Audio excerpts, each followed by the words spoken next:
This is Eric from EAI Elemental Arts Initiative in collaboration with Aerosha, bringing you a brief preview of the coming cosmic weather.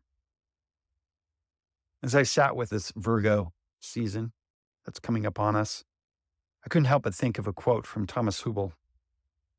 He says, "Your maturity and coherence are the instruments of healing." When we hear the word maturity, often it has an ominous Virgo quality to it. At least that's how it sat with me for much of my life. And it seems like one must choose maturity or fun. But it's in the second part of this quote that really helps us to and will help guide us as we progress here. Maturity and coherence.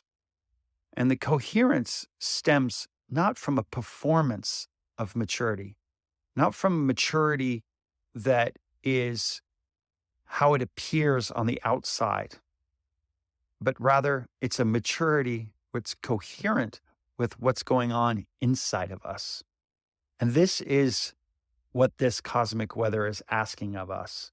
And it truly is asking us from the dialectic, from the polarity between Virgo and Pisces. What's going to happen in the next period of time is we are going to start to move from the nodes of the Aries-Libra node to the nodes in the moon from the Pisces-Virgo nodes. And why this is important, how this is going to play out, is you'll start to see that the eclipses, they've been in Aries and in Libra. And what's going to start to happen starting in this upcoming season is we are going to see a Pisces Virgo an eclipse. And that will start in full in January of 2025 and continue through 2027, where the eclipses, the lunar and solar eclipses, will be in Virgo and Pisces. Wow, this is big. So the energy is shifting away from the Aries and the Libra to the Virgo and the Pisces. It's less about our Aries energy, which is the body and self-affirmation and self-actualization and doing the thing that is the Aries way, mine, and the Libran way, which is about working with the other. And we are moving towards a energy that's in Virgo that's asking us to be particular and specific and meticulous with our work here on Earth, while at the same time having a relationship and being attuned to the more spiritual matters, the more intuitive matters, the more cosmic matters. That's the Piscean way. So the balance and the tension between something that's very much in the more mystical realm with the more logical, earthy, common sense realm that is Virgo. This tension, this dialectic, this polarity is the dialectic that's going to be moving us forward. That the details matter, that the self-discipline matters, that the maturity matters. And it's not at the expense of the intuitive, not at the expense of the mystical, not at the expense of having a dream, of service of spirit. The service of matter and the service of spirit must find a way to reconcile. The Virgo is a mutable sign. And as we think about mutable, the signs in astrology are cardinal, fixed, or mutable. All the mutable signs mark the ending of a season. As we think about things ending, and we will be feeling endings and we will be feeling deaths, can we think about them more like a mutable sign? Can we think about them as a changing of the seasons? When Gemini comes, the end of the Gemini season is the change from spring into summer. Virgo is the end of summer into fall. And Sagittarius is the end of fall into winter, and Pisces is the end of winter into spring.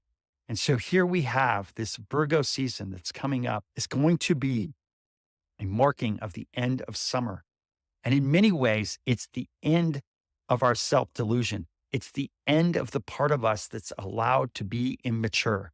It's the end of the part of us that's about our ego. We must be moving towards a period that doesn't skirt away from the more Virgo qualities, these qualities that are exemplified in Mercury, the ruling planet. If we can think of Gemini as the extroverted mercurial planet, it's an air sign. And as we look at Virgo, it's an earth sign. It's the one that doesn't mind not getting the credit. It's the one that has the humility. It's the sign of being attentive to the details, of making sure things work and function in a way that is foundational, that is safe. These are qualities that don't seek the limelight for in and of itself, but seek a job well done. That's the satisfaction of Virgo. These are the qualities that we're needing right now. These are the qualities that are being called forth. And as we move into this upcoming eclipse season, there will feel this tension between that of the more mystical realms and that of the more earthly realms. This is also exemplified in the story of Persephone. Persephone is a great example of the Mercury retrograde that we are experiencing and will be feeling coming to its closure during this season. Mercury goes direct, which means it stops appearing to go backwards in the signs in Leo on August 28th, but it will not clear its shadow until September 11th. So in very much ways, the Mercury retrograde experience and feeling and frequency of that will not be until we're looking at until mid-September, towards the end of this Virgo season. And when I mentioned Persephone, and this is the goddess that went to the underworld, that Hades pulled into the underworld, this experience of going into the underworld, this experience of doing things where it feels like we're moving backwards, where things have to slow down, or we're having to edit, or we're having to go and be mature. The Mercury retrograde energy is a maturation that takes the time to do the job and to do it well.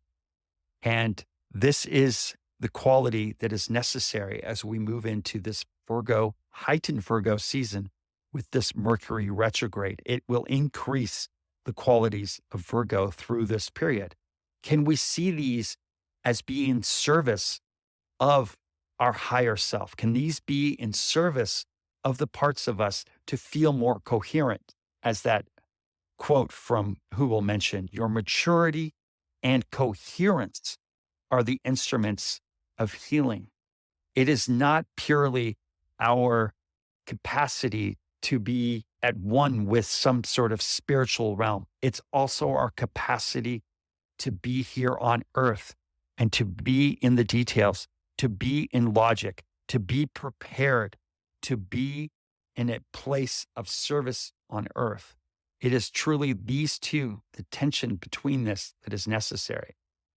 The other part of this upcoming cosmic season that I'm seeing is that I'm feeling into the Pluto moving back into Capricorn. Pluto has been in Aquarius, where it will return in November of this year. But for a period starting on September 1st through November, Pluto comes back into Capricorn, again, calling forth many of these same qualities that I just mentioned of maturing.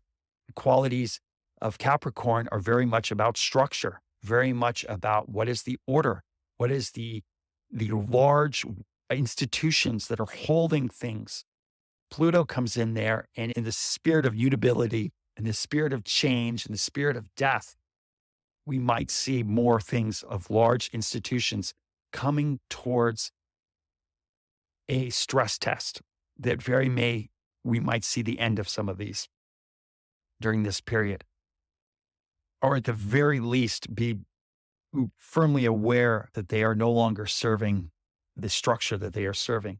Pluto, like Hades, is the underworld. It's the part of us that part of the larger society at whole that we want to avoid looking at.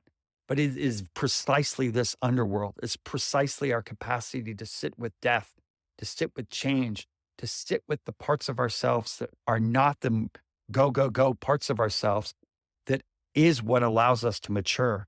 And this also brings to mind a quote from Brene Brown when she says, integrity is choosing courage over comfort, choosing what is right over what is fun, fast, or easy, and choosing to practice our values rather than simply professing them. This is what the Virgo season is calling forth. This is what we are called to do, to show up every day in our values. Are we choosing to be codependent with another person and sacrifice our values? Are we choosing to choose what's fast and easy and distracting and moving into another realm and being unconscious and numbing ourselves? Or are we choosing to move forward and line up with our values? The values during retrograde seasons and during periods of what we might call a period of maturation sometimes need to have and apply different values to different situations. There are times when you're dealing with someone, perhaps a child, perhaps an animal that's injured. You're going to approach them and deal with a situation in a very different manner than you would a grown human, a grown adult who's in a very different place. Can we see that the values have a certain mutability to them and that they may need to adapt? It's important for us to be attuned to the situation. Again, back to Thomas Hubl, wrote an excellent book, Attuned. And in that book, he speaks about the necessity for us as we are doing healing work and work in general to be attuned energetically to what is there in front of us, and that there may be a different volume, a different dosage. Can we see values as we might see medicine, that it necessitates dosage? There might be a little bit we need for this situation or a lot in this situation. That capacity to read the room, read the situation, this is a perfect blending of the Pisces and the Virgo energy coming together. This is a perfect place for us to move into where we can use the qualities of Virgo and we can use the qualities and the intuitive qualities of Pisces to come together in what might be termed very much like the high priestess of tarot, a high priestess being a bridge between these qualities of the spirit realm and the matter realm. And how can we bring them together and bring them forth? Another example of a tarot that is associated with Virgo is that of the hermit. And the hermit holding that light, that lantern, that is the inner light that's leading us forward. As we do our work inside, can we see that our own interior work on ourselves and energetic work, and then the meticulous application of our work out into the world, that combination of those two things is leading and may be all that you can do. And that will feel like it's not enough, but it is enough. The hermit reminds us that there is a quality, like a Gandalf-like quality to the hermit, where in that moment, that might just be enough. And another card that comes to mind is the death card. And that as we are moving in this mutable sign and we are seeing that death card with that blade, and what are we reaping? What are we harvesting? That blade, as you cut something down, you're making a decision as you're moving through and being meticulous in your actions, and we're cutting forward and making decisions.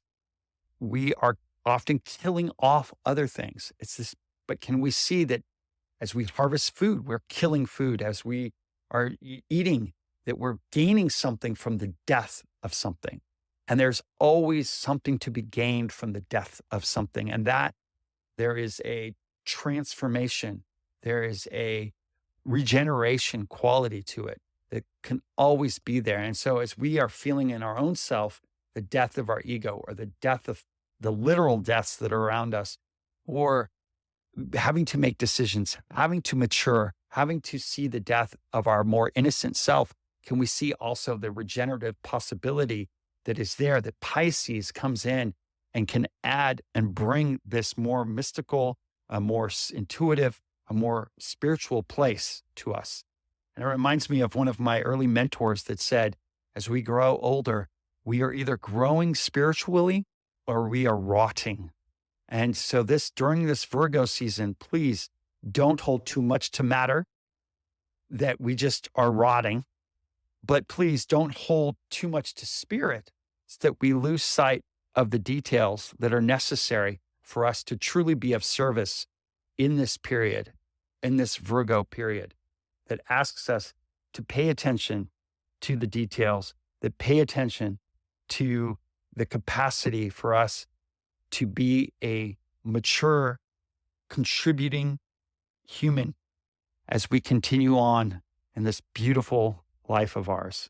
So thank you for listening, and please subscribe if you want to hear more from the EAI YouTube channel.